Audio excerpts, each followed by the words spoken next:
जय हिंद एस्पिरेंट्स। आज आप सभी को इंडियन आर्मी डे की हार्दिक शुभकामनाएं। So the entire nation is celebrating the 76th Indian army day today. तो आप देख सकते हैं कि हमारे देश के सभी लोगों के लिए एक गौरवशाली पर्व है, जहां पर भारत की जो थल सेना है, उस थल सेना ने जो हमारे देश के लिए सेक्रीफाइसेस किए हैं, जो हमारे देश के लिए बलिदान दिए हैं और देश की सुरक्षा में जो उनका योगदान है, उसे आज ही के दिन हम सभी देशवासियों को एक पर्व के तौर पर मनाना चाहिए। तो यहां पर आज हम 76वां भारतीय थल सेना दिवस मना रहे हैं। और आप ये देख सकते हैं कि पूरे देश भर में जगह जगह भारतीय थल सेना के जो बेस हैं, वहां पर अलग अलग प्रकार से सेलिब्रेशन किए जा रहे हैं। और हमारे देश में आज लखनऊ में मेन जो परेड है, वो ऑर्गेनाइज की जा रही है। अब हमारे लिए सबसे बड़ा सवाल उठता है कि हम ये आर्मी डे आज ही के दिन यानी कि 15 जनवरी को ही क्यों सेलिब्रेट करते हैं। ओके, तो आप देख सकते हैं कि ये पीछे हमारे देश के कुछ ऐसे लोग जिनके आप ये देख सकते हैं कि आज हमारे देश को उस स्तर तक, एक ऊंचाई के स्तर तक लेकर जाने में इन सभी का योगदान रहा था। ठीक है। अब यहां पर आप ये देखेंगे कि ये जो इंडियन आर्मी डे है, वो आज के दिन इसलिए सेलिब्रेट किया जाता है क्योंकि आज ही के दिन 1949 में 1949 में जनरल के एम करियप्पा, जो बाद में भारत के फील्ड मार्शल भी बने, ठीक है, उन्होंने आज ही के दिन जो आखिरी ब्रिटिश कमांडर इन चीफ थे, जनरल एफ आर बुचर, उनसे इंडियन आर्मी की कमान संभाली थी आजादी के बाद 1949 में। तो तभी से, क्योंकि आज ही के दिन के एम करियप्पा जो है वो पहले भारतीय कमांडर इन चीफ बने थे आजाद भारत के, तो इसीलिए हम इस पर्व को याद रखते हैं, इस मौके को याद रखते हैं और इस गौरवशाली पर्व को मनाते हैं। अब आपने सभी ने सुना होगा कि general K M Cariappa Bharat के पहले कमांडर इन चीफ चुने कैसे गए, और उनके चुने जाने में जितना योगदान जनरल के एम करियप्पा की जो एक अच्छी लीडरशिप है, जो उनकी प्रतिभा का था, उतना ही बड़ा योगदान रहा था यहां पर लेफ्टिनेंट जनरल नथु सिंह राठौर जी का। अब आजाद जब देश हुआ था, तो उस समय पर हमारे जो प्रधानमंत्री थे और बाकी भी जो हमारे देश का नेतृत्व था, वो ये चाहता था कि क्योंकि हमारे देश में किसी भी प्रकार से एक सेना का नेतृत्व करने की जो एक एक्सपीरियंस चाहिए, जो एक अनुभव चाहिए, वो किसी भी देशवासी के पास नहीं था, ऐसा लगता था। ठीक है।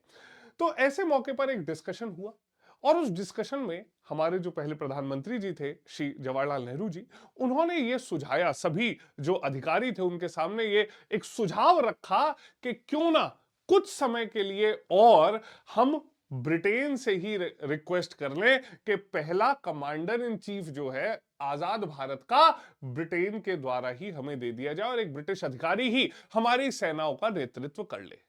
ऐसे मौके पर लेफ्टिनेंट जनरल नथु सिंह राठौर जी जो थे, उन्होंने चाहे व्यंग्य कह लीजिए या फिर आप इसे ये बोल सकते हैं कि उन्होंने एक बहुत अच्छी सीख भारत के नेताओं के सामने रखी और उन्होंने कहा कि हमारे देश को तो अभी किसी भी प्रकार से जो नेतृत्व करने के लिए हमें किसी प्रधानमंत्री की अगर बात करें या मंत्रिमंडल की बात करें, तो ऐसा भी अनुभव नहीं है। तो क्यों ना कुछ समय के लिए हम शीर्ष नेतृत्व भी ब्रिटेन से ही ले लें या ब्रिटिश ब्रिटिश जो अधिकारी हैं उन्हीं से रिक्वेस्ट कर लें कि वो ही हमारे देश का नेतृत्व कर लें।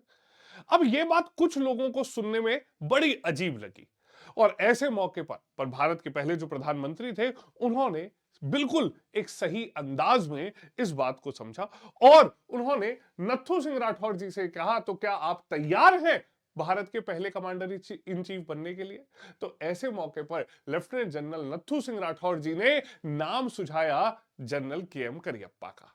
और इसी तरह जनरल के एम करियप्पा जो हैं, उन्होंने 15 जनवरी 1949 को इंडियन आर्मी की कमान संभाल ली थी। तो आप देख सकते हैं कि कितने रोचक तरीके से general K M Cariappa, later field marshal K M Cariappa जो है वो भारत के पहले कमांडर इन चीफ बनाए गए। तो आप ये देख सकते हैं कि हर साल यहां पर इंडियन आर्मी डे जो है वो देश भर में मनाया जाता है, हर आर्मी के बेस पर उसे सेलिब्रेट किया जाता है। यूजुअली क्या होता था कि पहले जो परेड होती थी वो नई दिल्ली में जो इंडियन आर्मी परेड ग्राउंड है वहां पर एक मेन फंक्शन के तौर पर सेलिब्रेट किया जाता था, जहां पर सभी डिग्निटरीज को बुलाया जाता था। पर अब की बार हमारे देश में ये डिसीजन लिया गया कि जरूरी नहीं है कि एक ही जगह ये मनाया जाए और देश के हर हिस्से में ये मनाया जाना चाहिए।